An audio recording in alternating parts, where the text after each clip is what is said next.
Bienvenides, esto es POX, Poco Ortodoxas. Es un programa que hacemos tres mujeres economistas con la idea de sacar la academia de la universidad y llevarla a la calle. Por eso, una vez por semana, a las 20 horas por radio El Informante, tenemos una cita para charlar de los temas destacados de la semana, intentando aportar una visión académica al día a día. Este programa lo hacemos con Antonella Gervasi. Buenas noches, Santo. Hola. Y con Ana Laura Jaruf, que saluda ahora. ¿Cómo estás, Ani? Hola, ¿qué tal? Buenas noches. Mi nombre es Noelia Méndez Santolaria y les doy la bienvenida. En este programa especial del Día de la Independencia les vamos a traer una frase que hoy en cuarentena se presta a un debate bárbaro. La frase es de San Martín. Si somos libres, todo nos sobra. Es una frase que nos invita a pensar bastante. Es lo más importante, la libertad. Bueno, supongo que en la época de San Martín, donde dependía de la Declaración de la Independencia para poder empezar a libertar el resto de lo que conocemos como Chile y Perú, era muy importante. En la economía hay un economista que se llama John Stuart Mill, allá por la época de la Revolución, que vivió de 1806 a 1873, que hablan sobre la libertad. Tiene un trabajo titulado La libertad, y fue el primero en reconocer la diferencia entre la libertad como la libertad que tenemos de actuar y la libertad como ausencia de coerción. O sea, lo que yo puedo hacer y lo que yo puedo hacer y no está penado de alguna manera o restringido por algún estado. Un poquito más acá en el tiempo, a colación del concepto de libertad, podemos traer a Amartya Sen, Premio Nobel de Economía en el 98, y fue el propulsor del concepto de desarrollo en términos de libertad. Dice que la pobreza y la falta de oportunidades económicas son obstáculos para el ejercicio de las libertades fundamentales, y entonces en Zen desarrollo significa expansión de las libertades de los seres humanos. A mí me encanta. Ahora, ¿es todo libertad? Me encanta, Martín. Sí. Hay formas de definir la libertad y muchas aristas, ¿no? Porque uno podría pensar en la libertad económica, sí, libertad política, como fue en el caso de la independencia y la frase de San Martín que se alza en ese contexto, pero también es cierto, y lo que presta el debate, especialmente en un contexto como el de ahora, que estamos en cuarentena, es esto de las libertades en términos absolutos o en términos relativos. Y es importante marcar que la libertad en términos absolutos, en cuanto a Estado, no existe. Uno es libre hasta el punto donde afecta la libertad del otro, ¿no? Y esto está armado en el caso nuestro en la Constitución Nacional, que se pone este límite a la libertad, excluidas todas aquellas acciones que ofendan al orden, a la moral o perjudiquen a un tercero. Y esto me pareció muy interesante traerlo en estos días de cuarentena y de pandemia, en donde está un poquito en debate qué tan libres somos, si perdimos la libertad o no. Porque, por ejemplo, desde el oficialismo, lo que alza es que la libertad es lo más importante en este contexto, de manera que se cercenan las libertades individuales en pos de un bien superior, que en este caso es la propia vida. Y aquí uno quizás piensa que estamos de acuerdo en eso, pero bueno, hay algunos acontecimientos recientes que nos muestran lo contrario, ¿no? Digamos, algunas manifestaciones justamente en pos de esta libertad que se presume perdida y que de alguna forma yo coincido que hay algo que perdimos, tiene el sentido de no puedo ir a un bar, no me puedo juntar con mis amigos, no puedo hacer una serie de cuestiones, no puedo viajar, pero bueno, de alguna manera, y pensando esto de las libertades relativas a la Constitución, digo, bueno, me puse a pensar, entonces este derecho a manifestarte que existe y que de hecho se pudo ejercer, de alguna forma tampoco está bien visto desde el punto de vista de la Constitución, porque yo me pregunté, hay un grupo de personas que se juntan en el Obelisco o en el Monumento de la Bandera, donde fuere, son muchas personas, se da una suerte de aglomeración donde existir el caso, eventualmente no lo sabemos, de que alguien que esté contagiado, quizás hasta asintomático, y se empiece a levantar más la tasa de contagio que ya existe, ¿no? Y no sé, me pregunto si alguna de esas personas casualmente vive en mi edificio, o sea, yo no fui a manifestarme, pero eso sí, y entonces por ir a manifestarse se contagió, porque al ir a manifestarte tenés más probabilidades quizás de contagiarte que si estuvieses en tu casa. Y es mi vecino, y yo justo me contagio, entonces de alguna forma digo, qué loco, porque ese derecho a la libertad que fuiste a pedir, ahora me está afectando a mí. Y si me baso en lo que dice la Constitución, creería que ese derecho tuyo a ir a manifestarte no debería ser tan permitido, si se quiere. Con esto no estoy diciendo, por favor, que salga el gobierno a reprimir ni nada, no se entienda así, pero me invitó al debate esta situación del 9 de julio, la frase de esta frase de libertad, que bueno, este contexto es como discutible, la idea es absoluto y relativo en este contexto que estamos viendo, donde hay un grupo de la población donde dice, mira, yo siento que me estás limitando mis actividades y no quiero. Y entonces entra un poco en debate, ¿no? Está bien, bueno, ponerle que vos puedas seguir con tus libertades individuales, de alguna forma que afecta a mí, entonces no sé si está bien o está mal. No sé si estoy dándole muchas vueltas a ustedes, chicas, qué opinan, pero a mí me hizo como ruido. Sí, yo entiendo lo que decís y también comparto que el límite es cuando uno empieza a afectar a otro. Comparto totalmente y concuerdo con la Constitución en ese sentido. A mí, totalmente, yo lo que tengo para agregar por ahí es como vos decís, bueno, no estoy llamando a la represión. Creo que todos deberíamos poner en la balanza, porque hasta dónde llega la libertad me parece que es como un consenso social. Hasta dónde se ve afectado, se ve limitada mi libertad porque empieza la tuya, es un acuerdo que hacemos de a más de una persona. Entonces, me parece que está bueno pensar en cuáles son los límites de nuestra libertad como sociedad y qué cosas valoramos o ponderamos por sobre otras, ¿no? Sí, y yo puedo volver a Zen un poquito con el términos libertades y economía, porque a mí cuando contaste eso, ¿no? Se me vino a la cabeza un montón el caso de China. Me parece una locura, pero es así. Me pensé en eso porque se da muchísimo la discusión en caso China de cómo creció China, y también China es conocido por las tasas chinas de crecimiento y también por su falta de libertades. O sea, los ciudadanos chinos no tienen derecho a expresarse, jamás podrían hacer una protesta anticuarentena en el obelisco como Argentina sí. El Estado es dirigido por un único partido, que es el Partido Comunista, y eso hace que no haya discusiones políticas. Pero muchísima gente también dice que es una de las razones por las cuales genera una mayor eficiencia y un mayor crecimiento económico. Es discutible, claramente, pero si fuese así, ¿qué hay del otro lado? Si uno deja de lado la libertad, pero por el otro lado saca de la pobreza a 14 millones de personas. Uno podría tener un trade-off entre libertad y economía, pensando en el caso chino. Quizás en las libertades, hablando en términos de capacidades, una persona que salió de la pobreza tendría más libertades de, por ejemplo, acceso a la educación o otras cosas, y no el derecho a manifestarse, por ejemplo. Se me ocurre a mí ese caso. A mí me parece súper interesante porque hay un debate muy fuerte sobre cómo si los regímenes autoritarios o más autoritarios son más efectivos para combatir la pandemia. Creo que en algún sentido, donde hay un régimen autoritario, lo que dice esa autoridad se acata. Hemos visto muchas imágenes de gente que por violar la cuarentena es prácticamente cazada por las autoridades, y ahí no hay ningún debate. Sin embargo, me pregunto si esa es la única manera que tenemos como sociedad, como mundo, de afrontar esto. ¿Por qué el consenso no podemos llegar a un consenso frente a esta situación? Hace falta que alguien venga unilateralmente a decir, bueno, no puedes salir de tu casa y estás encerrado, o hay algo que parte del propio individuo, parte de la sociedad.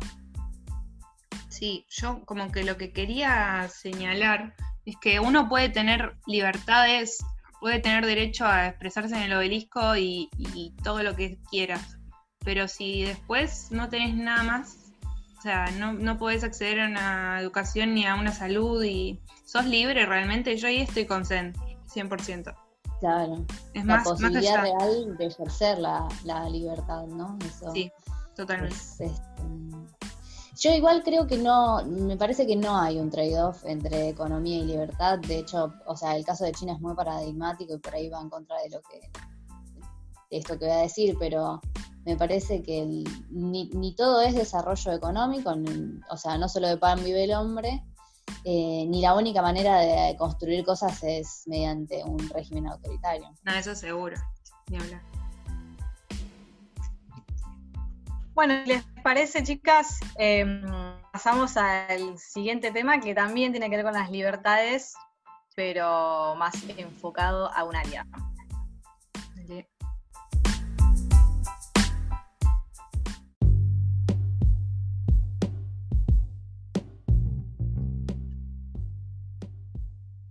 Bueno, y seguimos con las libertades, pero esta vez nos vamos a meter con el sector financiero y más concretamente las fintech, porque bueno, sabemos que el gobierno está cuidando cada dólar y cada caída neta de reservas deviene en un dolor de cabeza para los hacedores de política, especialmente en este contexto de incertidumbre y gran volatilidad.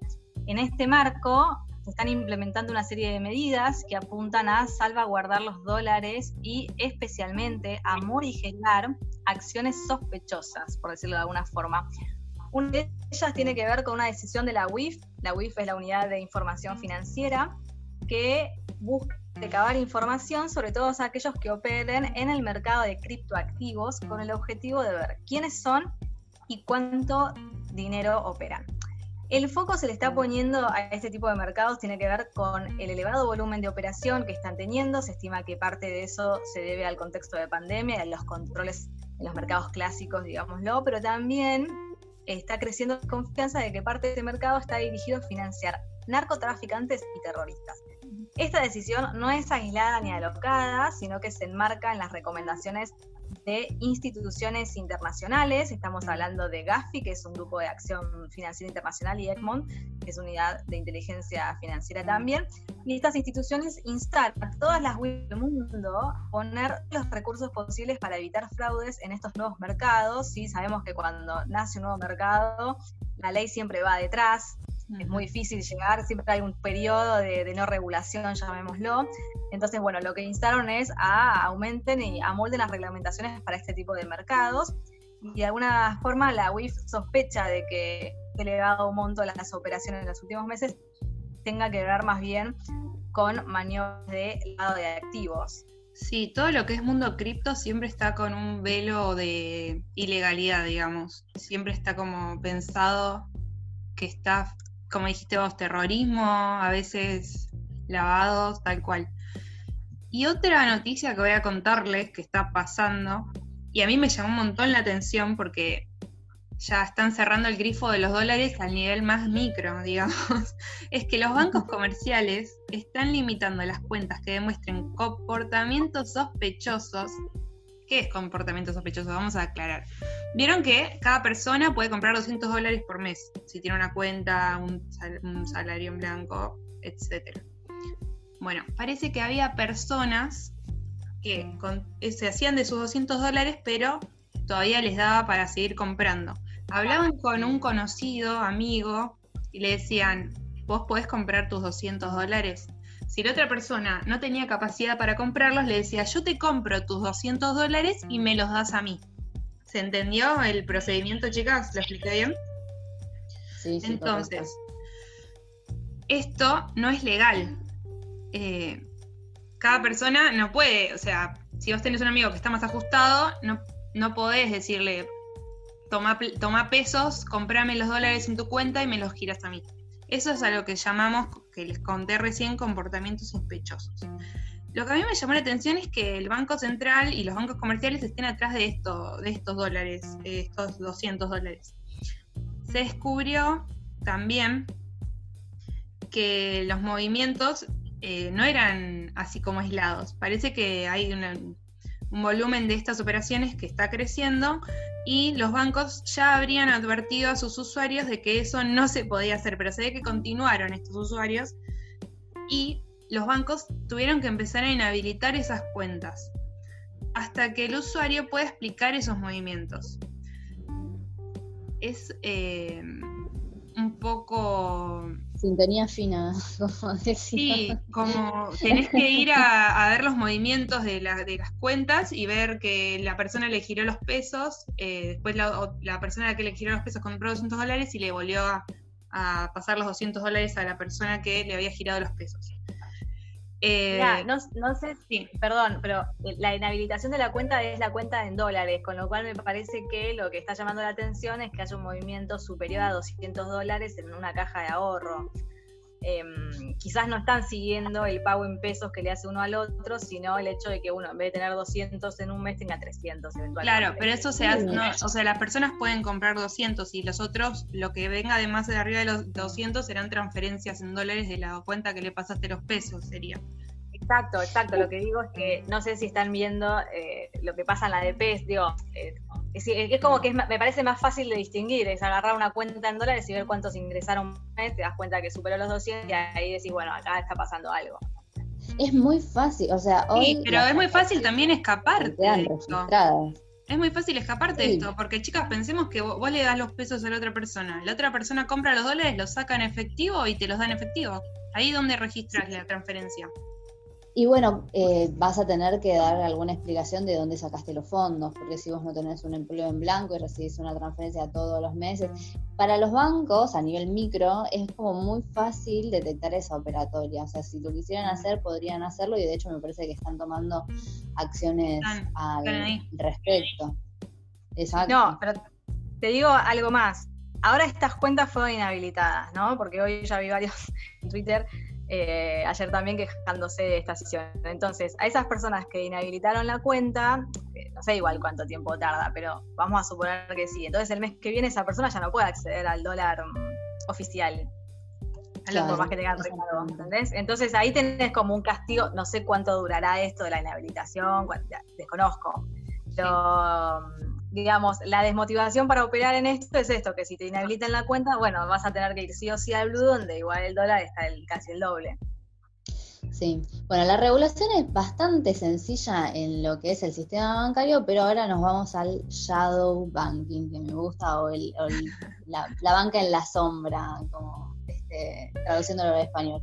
Tiene que ver con las fintech, porque otra noticia relacionada a estos deslices legales a los que los usuarios adhieren para poder sacar ventaja, tiene que ver con personas que alquilan sus cuentas bancarias en Brubank. Brubank es un banco digital que se opera desde el celular y podés abrir una cuenta por $500, o sea, límites muy bajos para la apertura, y los usuarios las usaban para comprar dólares. Esos dólares se los transferían a una cuenta y ahí a otra plataforma que se llama Buenbit, que es una fintech a través de la cual también puedes comprar criptomonedas. Y acá hilamos con el principio de la nota que nos estaba contando Ana. El recorrido es así. De dólares se pasa a DAI. DAI es otra manera de decirle a el criptoactivo, a la criptomoneda.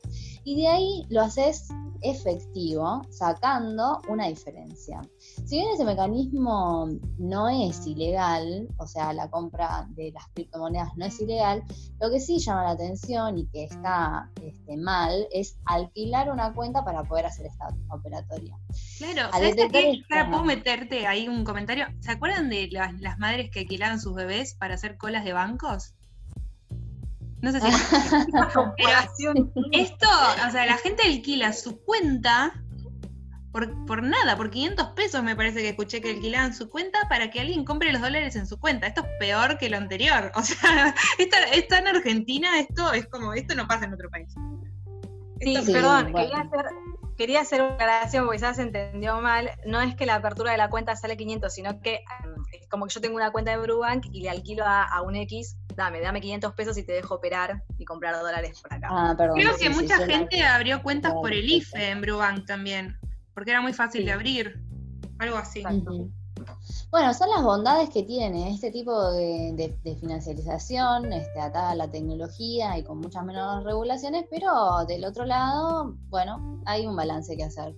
No es tan fácil la regulación. Igualmente, tras esto, Buenbit, que es esta plataforma a través de la cual se compra la criptomoneda, suspendió todas las operaciones para los usuarios en Argentina. Así que los que estaban haciendo las cosas bien, como los que estaban haciendo las cosas mal, todos se quedaron sin la posibilidad de acceder a su criptomoneda. Corta la bocha. Sí, y esto, sí, exacto, pero esto un poco, entonces yo relaciono todo con todo, la libertad, ¿no? Esta libertad relativa, porque digo, algunos abusaron de la libertad y terminaron haciendo macanas y ahora por eso terminaron perjudicados todos. Entonces, porque también hay muchos que dicen, ay, pero ¿cómo me van a decir a mí cuántos dólares puedo comprar? Bueno, sí, está bien, pero si vos vas contra una reglamentación, termina pasando cosas como esta, en donde lamentablemente ahora se ven afectados todos. Entonces, ¿hasta qué punto uno puede ejerce tanta libertad, tanta, hasta el punto que, bueno, no cumpliste tal reglamentación y se termina perjudicando a los demás? Sí, y creo que atrás de esto, acerca, o sea, del acceso a los dólares, también hay un consenso que los argentinos por ahí nos estamos debiendo y que tiene mucho que ver con la economía. Pero bueno, vamos a nuestra próxima sección, que es de Abro Hilo, porque vamos a seguir hablando de la independencia y la libertad.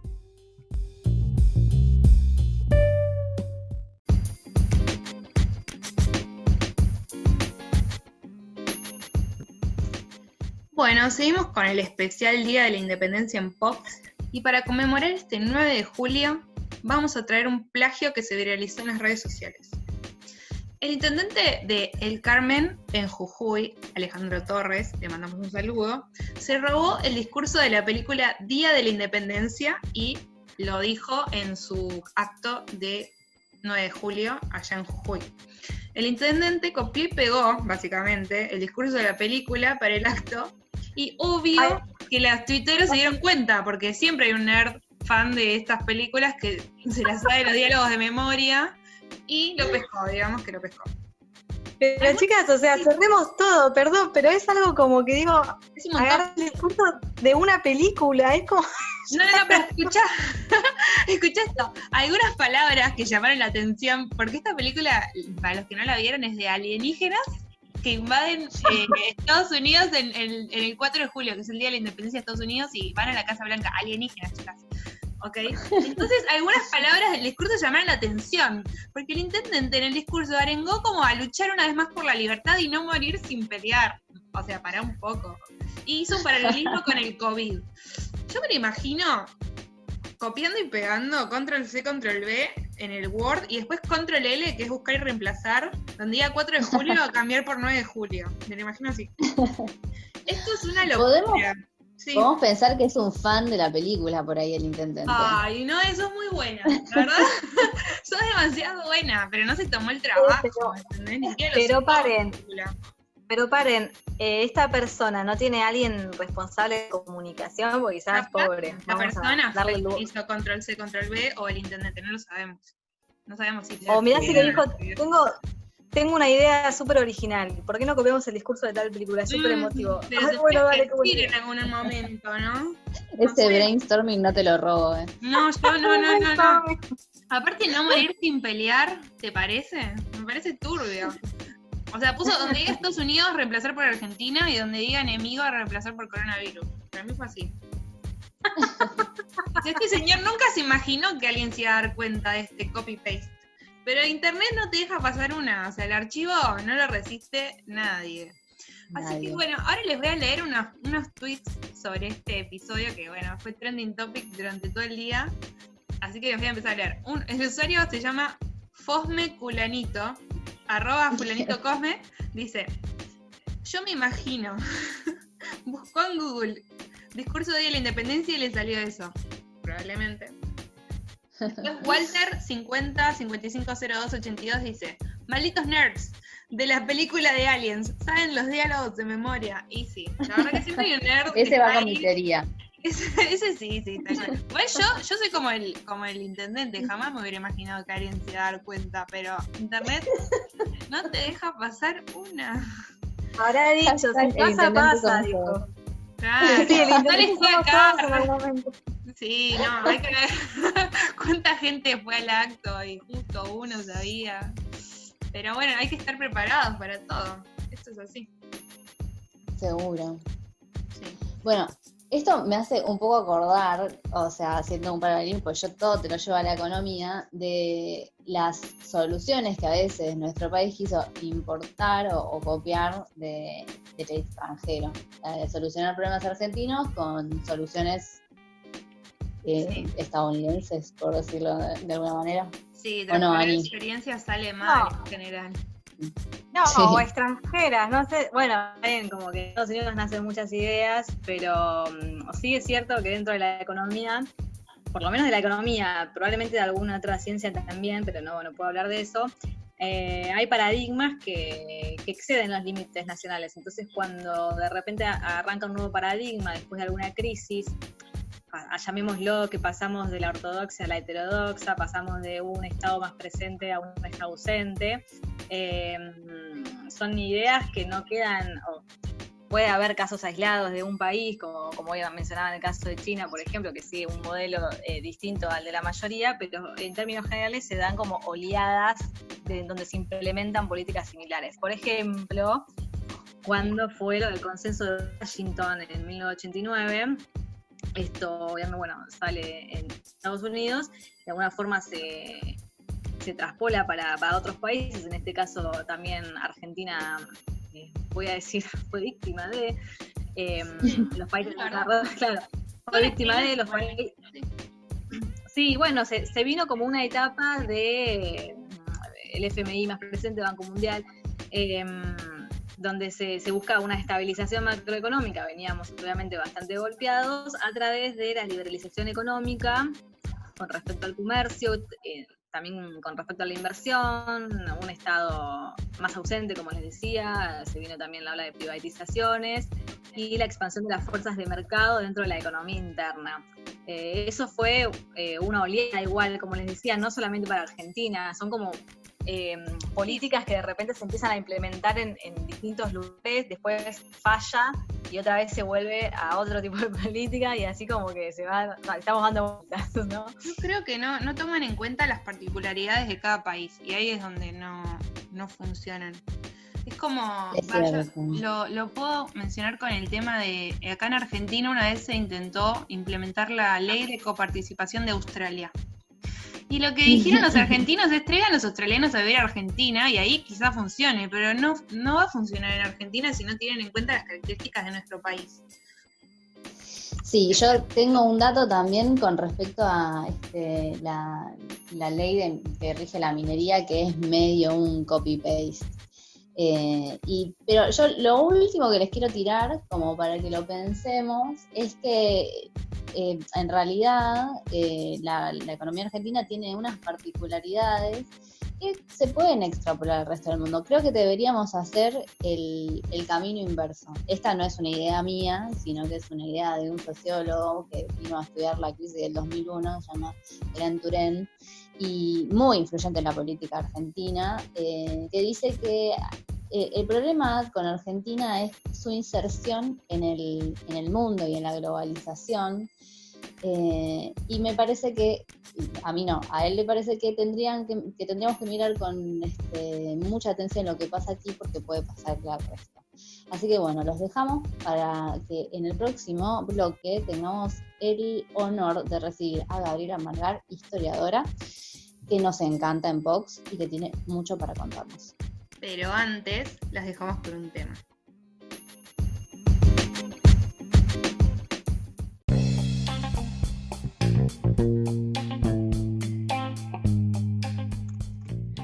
Bueno, seguimos con el segundo bloque del especial del Día de la Independencia en Vox. Para esta ocasión nos dimos el lujo de contar con una invitada especial para el momento de la entrevista. Hoy vamos a entrevistar a Gabriela Margal. Ella es historiadora y escritora. Bienvenida, Gabriela, ¿cómo estás? Hola, ¿cómo están? Gracias por tenerme en el programa. Gracias a vos por aceptar la invitación. Nos pareció una gran idea contar con tu presencia para la entrevista, ya que hemos notado que los días en los que estudiamos el 9 de julio han quedado un poco atrás, y la verdad que cuando preparábamos la entrevista nos surgieron un montón de dudas y nos dimos cuenta de que había muchísimas cosas que o nos habíamos olvidado o directamente no sabíamos. Así que Gaby, te pido, si nos llevas al contexto de 9 de julio de 1816, nos teletransportamos, saltamos la cuarentena y viajamos un cachito. Por favor, si no podemos viajar espacialmente, viajemos temporalmente. Ojalá. Ahí está. Bien, a mí me gusta cuando uno trabaja este tipo de fechas tan, digamos, importantes en el calendario, ponerlas en contexto, y no en un contexto, digamos, digo, bueno, pongamos todo en contexto, sino en contexto histórico, que era lo que estaba pasando en el mundo en esa época. Y me gusta hacer un pequeño salto hacia 1806, que es la fecha, el año de la primera invasión inglesa. Porque es, digamos, una especie de convención entre los historiadores que 1806 fue el año en el que las ideas de independencia, de gobierno, un gobierno local, empiezan a, digamos, ponerse en marcha, se empiezan a ponerse en movimiento. Eso no significa que sí, que ya estaba todo planificado, que Belgrano ya estaba armando el Partido de la Independencia, y nada. Significa que es el puntapié inicial del partido, de un partido que va a durar muchos años, probablemente hasta el año 1820, si quieren, y que entre ellos va a incluir el año 1806, les decía, con la primera invasión, 1807 con la segunda invasión, 1808, que es el año donde hay en Europa, donde Napoleón invade España, derroca a Carlos IV, se impone, Fernando VII es derrocado, Fernando VII, o sea, hay toda una serie de problemas, y se forman algo que va a ser muy importante para 1810, que son las primeras juntas, las españolas. ¿Se acuerdan cuando nos enseñaron en el colegio sobre el 25 de mayo de 1810? La primera junta dice: queremos juntas como en España. Y esas juntas están gobernando en nombre de Fernando VII. Claro.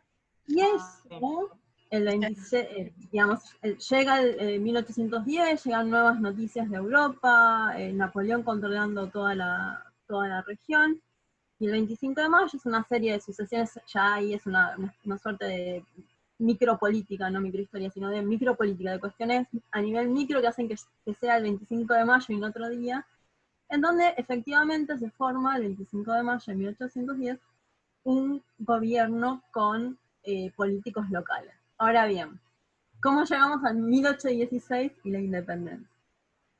La cuestión es que esta junta, la primera junta, gobierna en nombre de Fernando VII. Y en la historia se llama la máscara de Fernando VII. Y es que no se deciden a declarar la independencia. Pero, ¿qué les pasa que no se deciden? Como que sacaron al virrey y seguían siendo España, digamos. Argentina seguía siendo parte de España. Exactamente. Se depone al virrey, a Cisneros, pero se mantiene el vínculo colonial. Eso es lo que ocurre. Se gobierna en nombre de Fernando VII. Eso es porque no todas las facciones, todos los grupos que estaban en el movimiento de la Revolución de Mayo están de acuerdo con lo que van a hacer. Hay grupos que son los más radicalizados, que quieren la independencia, pero hay grupos que en realidad quieren participar del gobierno local, pero no dejar de mantener la relación colonial con España. No sé si se entiende. Hay diferentes grupos interesados en diferentes cosas. La cuestión es que hacia 1815 todo esto sigue funcionando así. Por ejemplo, la Asamblea del año 13, que es como otra institución que es reconocida por hacer una serie de toma de decisiones que tienen que ver con la esclavitud, con el himno, con el escudo, etc. También gobierna en nombre de Fernando VII, o sea que se sigue con esa máscara, digamos. Pero hacia 1815 lo que se produce es la derrota de Napoleón y el regreso de todas las monarquías europeas absolutistas al trono. Es decir, Fernando VII vuelve a gobernar España. Y ahí la cosa se pone más compleja, porque Fernando VII está en capacidad ya, habiendo derrotado a Napoleón, de enviar tropas a América y tratar de reconquistar los territorios que se habían levantado. Los territorios que se habían levantado eran casi todos. Desde México, desde lo que es, digamos, el norte de Latinoamérica, desde México hasta Buenos Aires.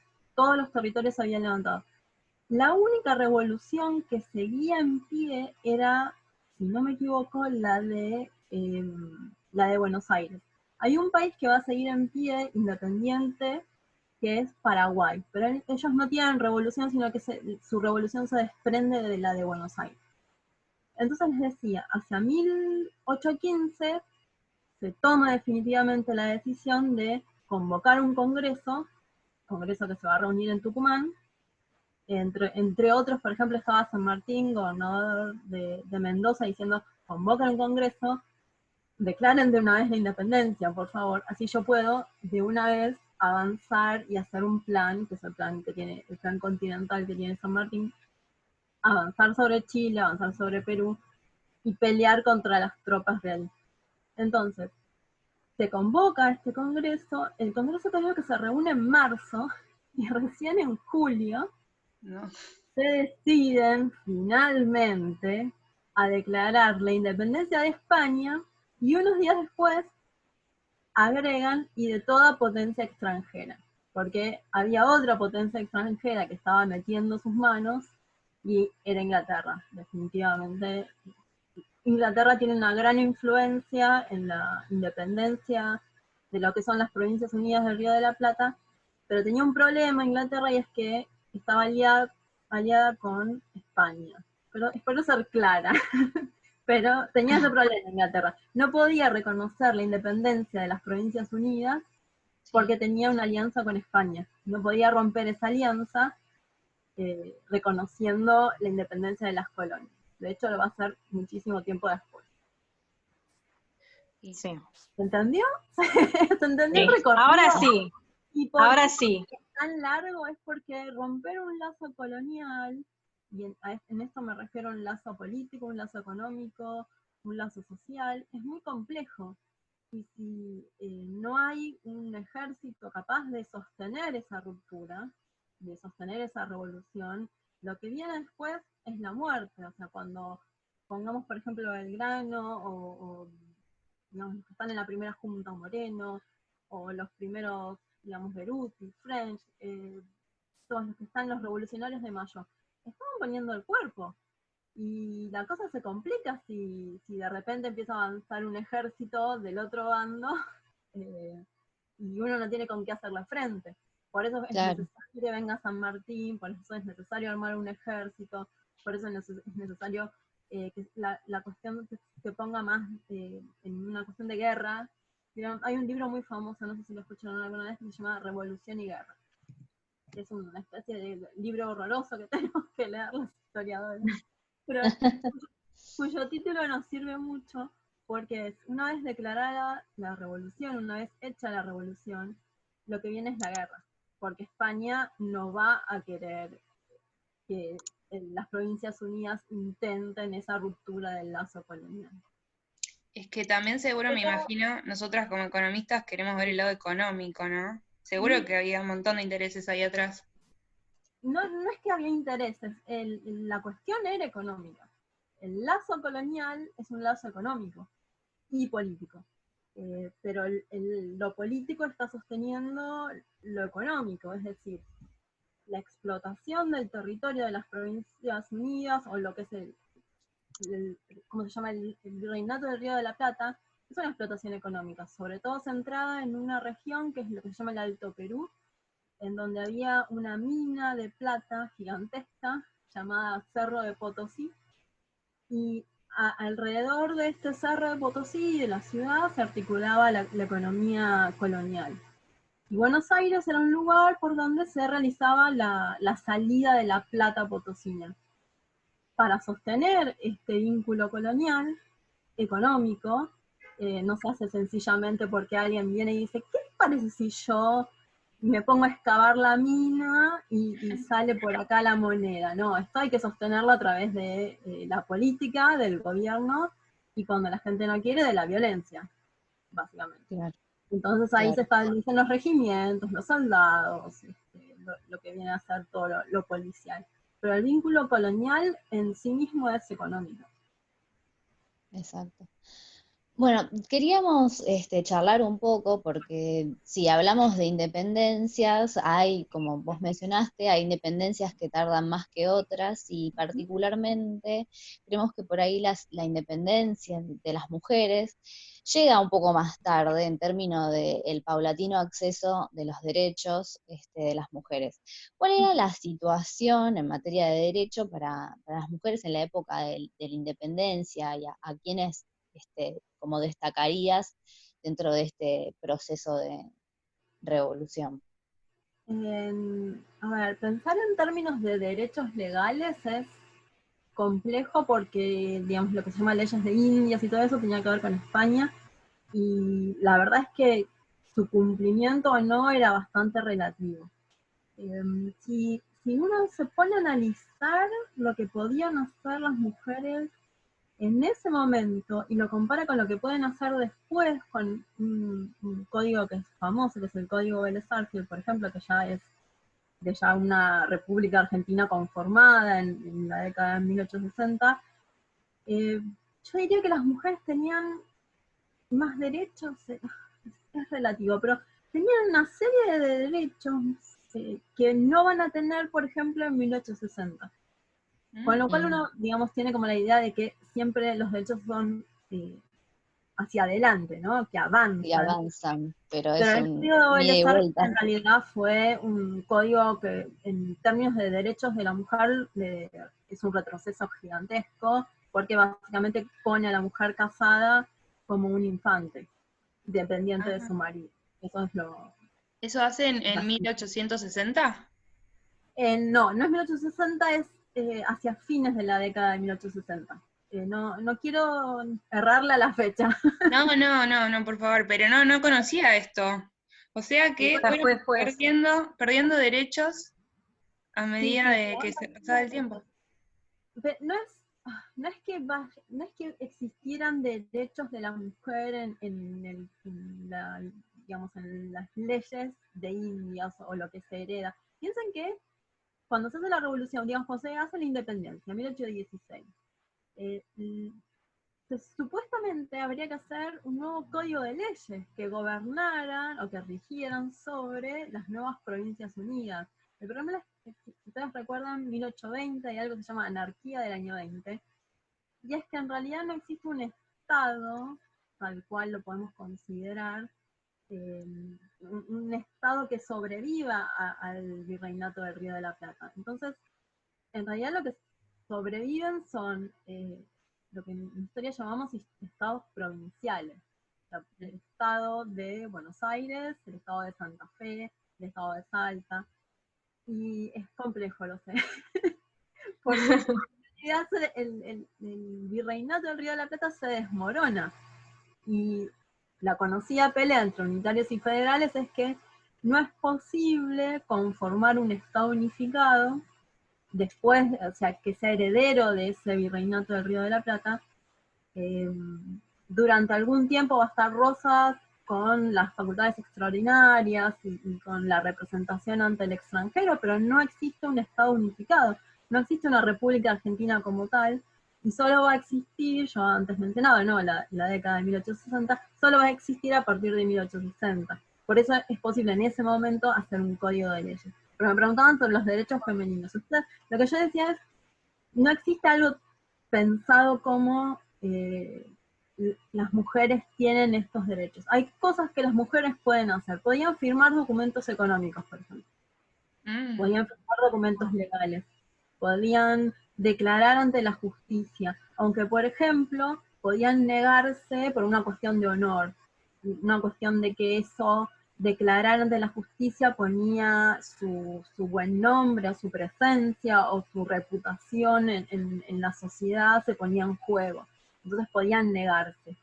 Hay algo que siempre escucho, y es que, por ejemplo, se dice que la violencia masculina, la violencia dentro del matrimonio era algo comúnmente aceptado. La verdad es que no, que se ha encontrado las historiadoras en general, son las que se ocupan de esto, han ido al Archivo General de la Nación y han encontrado juicios por violencia doméstica, han encontrado juicios por violación. Entonces, siempre digo, o sea,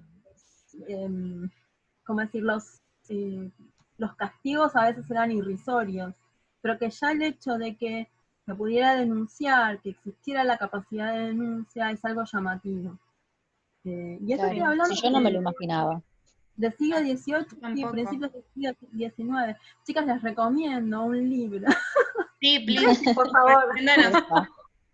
Sí. Escena Argentina contada por mujeres, escrita por Gabriela Margal. Escuchen, tomen nota, oyentes de Pox, por favor. Después lo podemos publicar en las redes, Gaby. Sí, te mando las fotos, les mando las fotos. Con Gilda Manso escribimos esta colección y el primer volumen trabajamos esto precisamente, de que era posible en el siglo XVII, en el siglo XVIII, a principios del XIX, ciertas denuncias. Insisto con esto, no, por ejemplo, hoy los crímenes de género, las cuestiones de género, tienen, ay, no me sale el, ¿cómo es la figura en este momento? Femicidios. Femicidio, tiene cadena perpetua. O sea, en esa época no iba a recibir ese tipo de condena. Incluso hay, ponemos el caso de una violación, en donde lo que se hace es cambiar a la chica del lugar, cambiar a la chica de casa. Pero sí llamamos la atención sobre la idea de que estos, primero, eran considerados crímenes, no era considerado una conducta normal, sino una conducta que podía entrar dentro de lo criminal y que podía ser llevado a juicio. Que después, ¿cuál era la condena? Bueno, ya eso lo seguimos viendo hasta hoy, ¿no? Sí. Es complicado, pero bueno. Gaby, sí. Viniendo un poquito más cerca en el tiempo, pero también referido un poco a la mujer y a sus derechos, un poco también buscando información para esta entrevista respecto al voto femenino, que a mí me interesaba muchísimo y que uno lo asocia con la figura de Perón. No sé, te voy a decir algo en forma de pregunta porque tengo miedo de estar diciendo una burrada, pero habíamos leído que Julieta Lanteri fue la primera mujer que votó en 1911. O sea, a mí me confundió mucho la información porque, bueno, mi pregunta es si ya se podía votar, o sea, ¿qué pasó entre 1911 y 1947? Porque entiendo que no todas las mujeres podían, o sea, ¿cuál es el contexto? Sí. Sí. El contexto es que ella se agarra de un vacío legal. Dice, no hay ningún lugar donde diga que yo no puedo votar. Por eso es la primera mujer en votar. Pero no está permitido, y yo insisto con esto, en ese momento estaba rigiendo el código Bell-Sarfield, entonces no podían votar. O sea que fue esa vez con ella y no es que... Sí, fue esa vez y porque ella se aferra a ese vacío legal, digamos. Pero no digamos, la pelea por el voto femenino es una larga lucha que tienen las feministas argentinas, Victoria Campo entre ellas, pero hay Alicia Moro de Justo, por ejemplo. Alicia Moró, nada de Justo.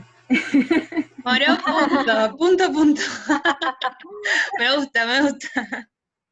Sí, y no hable de Mariquita Sánchez, que siempre le dicen de Thompson, y yo siempre... Nada de Thompson, Mariquita Sánchez. Sí. Pero no, el tema es que a ver, yo les mencionaba el código de Sarfield antes. Hacia 1924 hay una reforma en el código que habilita ciertos derechos, sobre todo ciertos derechos patrimoniales para la mujer. Pero no hay, digamos, habilitación de derechos sobre los hijos, por ejemplo, no sé si ustedes conocen el tema de... Son chicas, pero yo era chica incluso cuando ocurrió, con el tema de la patria potestad compartida. La patria potestad era, digamos, el derecho de los padres sobre los hijos, era masculina. La madre no tenía derecho sobre sus hijos. En ese momento tampoco, y en realidad eso se habilita recién durante el gobierno de Alfonsín, estamos hablando de 1980. Ah, por favor. Hay un montón de tiempo después. Me vuela la cabeza estas cosas. Que imaginen que las mujeres en esa época no tenían ningún derecho en absoluto, ni sobre su patrimonio, o sea, es que les interesa la economía, ni sobre sus hijos, ni sobre sus vidas. Es muy conocido para mí, que lo he leído muchas veces, el caso del señor Durán. Habrán escuchado hablar del hospital Durán. Sí. El doctor Durán estaba casado y no dejaba salir a su esposa. ¿Qué? No la dejaba salir. De hecho, su esposa una vez se escapa, ayudado creo que por su cuñada, y la capturan y vuelve a su casa, y la mujer no puede, creo que en algún momento existía la separación de hecho. Eso existía, porque los padres de las chicas tampoco eran tan estúpidos, digámoslo. Y entonces logra separarse del doctor Durán, pero nunca logra recuperar su patrimonio, lo que le pertenece a ella, porque está, digamos, probada la violencia, etc. Y el doctor Durán termina cediendo su dinero, y así se construye el hospital Durán. Un amigo. Mirá. Un lavado de cara, pará, con el hospital se pegó un lavado de imagen increíble. Si no nos contabas este pormenor, este chisme, digamos, porque ya o sea, jamás nos hubiéramos enterado. Sí, creo que llegó a ser conocido el hecho de que el señor, porque, digamos, cierta violencia era aceptable, pero vieron cómo es la cosa, a veces hay límites, y era conocido el caso de la esposa del señor Durán. El tema del voto femenino, para volver un poco a la pregunta, las feministas lucharon bastante por esta ampliación de los derechos de la mujer en 1924, pero no consiguieron el voto femenino hasta que en realidad no lo consiguen, y esa es digamos, la crítica que tienen ellas, van a tener ellas siempre sobre Eva Perón y sobre el peronismo y sobre la época, y es que el voto femenino es en cierto modo dado desde el Estado hacia las mujeres. Y las feministas en la época van a tener ese reproche, digamos, esa desilusión, pongámoslo de esa manera.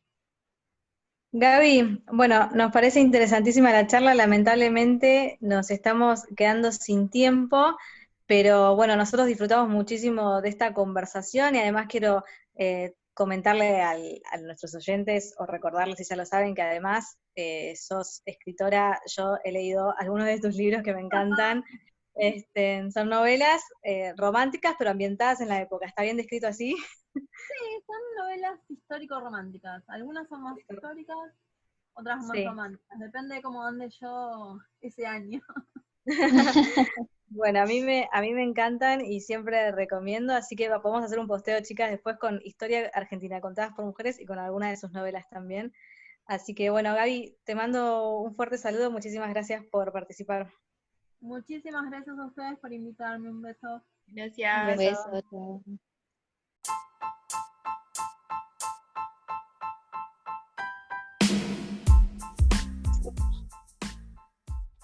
Bueno, hasta aquí ha llegado este programa. Les agradecemos mucho por haber escuchado.